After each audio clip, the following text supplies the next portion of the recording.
ସକାଳ ପିଲାମାନେ ଆଜି ଆମେ ଦେଖିବା ଶିକ୍ଷଣ ଅଭିବୃଦ୍ଧି କାର୍ଯ୍ୟକ୍ରମ ସପ୍ତମ ଶ୍ରେଣୀ ଗଣିତର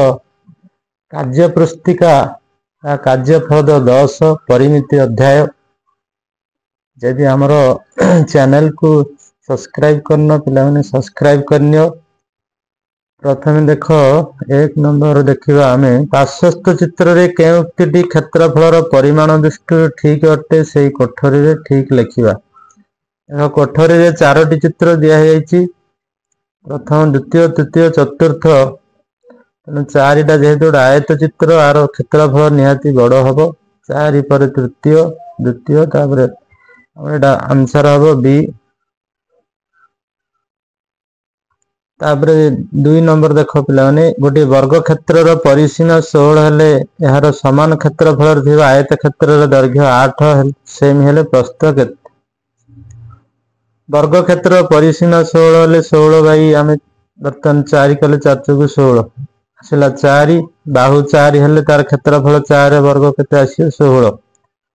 16 को आम जो आयत क्षेत्र दैर्घ्य दे देजी प्रस्थ आयत क्षेत्रफल है दैर्घ्य बाय इंटू प्रस्थ 8 हरदे आज 8 दूनी 16 तेणु यहाँ आंसर हम आम 2 ए।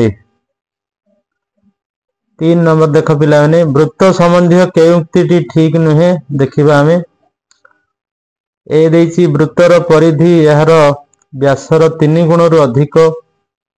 एटा ठीक नुहे। बी देछि वृत्तर परिधि यार व्यासर अनुपातर पाई एटा ठीक अच्छी एटा भूल अच्छी सॉरी 3 एटा भूल हम एटा ठीक हम। वृत्तर परिधि यार व्यासर 6 गुण रु अधिक एटा भी भूल। वृत्तर व्यास वृद्धि पाइले परिधि ह्रास पाइब एटा भी भूल केवल बीटा ही ठीक अच्छी। गोटे अर्धवृत्तर दैर्घ्य 22 सेमी और व्यास 14 सेमी हेले यही अर्धवृत्त आकृति विशिष्ट आबद्ध क्षेत्र परिसीमा केते हब। अर्धवृत्तर आम जाचे तार परिधि परिसीमार्थ pi R plus 2 R equal to आम दे के दैर्घ्य दे 22 आम अलरेडी पाई आर 2 आर दे 14 तेणु पाई आर केते आसे ना 22 रे 14 मिसेदेवा 22 14 36 तेणु आर आंसर तो हम 36। तापर देख पिला 5 नंबर निम्नलिखित उक्ति मध्य केउंटी ठीक कही 1 वर्ग सेमी 100 वर्ग मिमी एटा ठीक अच्छे कहीं 1 सेमी आम 10 मिमी हेले वर्गटा हम केमती ठीक अर्थ एटा आमर 5 क। तापर 6 नंबर देख पार्श्वस्थ चित्र रे ए बी सी डी और पी क्यू आर एस 2टी आयत क्षेत्र निम्नलिखित मध्य केउंटी ठीक नुहे आम दर्शेवा। देख पिलाने बड़ एबीसीडी क्षेत्र आमर दे 6 सेमी दैर्घ्य प्रस्थ हो 3 सेमी। बर्तमान ए देख एबीसीडी क्षेत्रफल तुलन में पी क्यू आर एस क्षेत्रफल एटा आमर निहाती आमर एटा ठीक हम कोडा एटा ठीक अच्छी। बी हूँ एबीसीडी आयत चित्र प्रस्तर दैर्घ्य पी क्यू आर एस चित्र दैर्घ्य सहित सामान एटा भी ठीक अच्छी। सी हूँ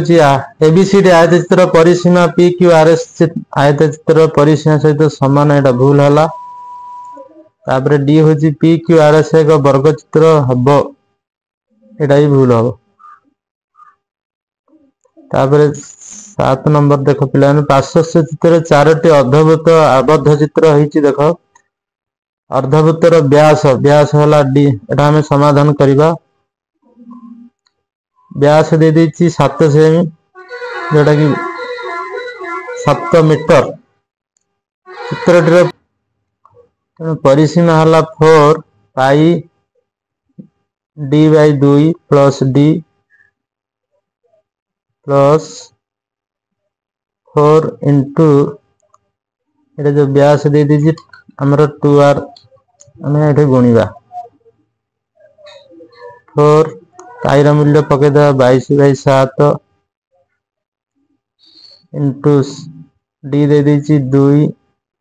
डी देछि 7 7 बाय 2 प्लस डी हला 7 प्लस 4 इंटू 7 देखो 7 7 कटिला 2 1 2 11 बर्तमान आसला 4 11 प्लस 7 प्लस एटा 7 को 28 हला 4 11 7 केते हेला ना 11 7 हेला केते 18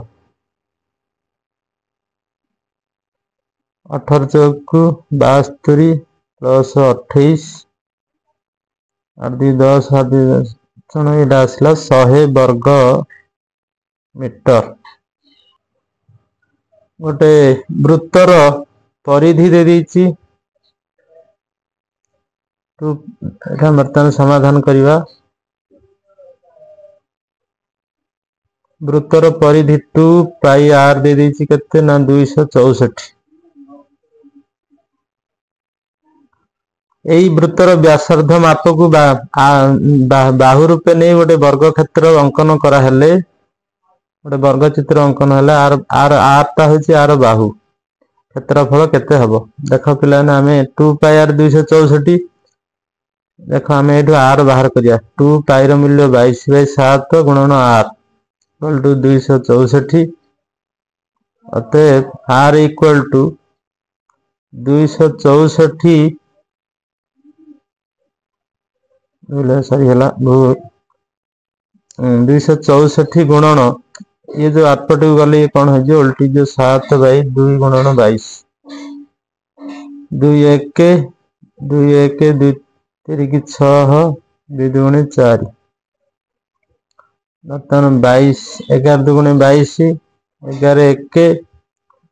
11 दुगुणे 22 2 1 212 बर्तमान आर मूल्य आसला जेहेतु 6 7 केते 42 मीटर आसे 42 सेम हला आर यदि 42 आर बाहुटा हबो 42 सेम कारण वर्ग क्षेत्र रो क्षेत्रफल हम बाहर करिया वर्ग क्षेत्र रो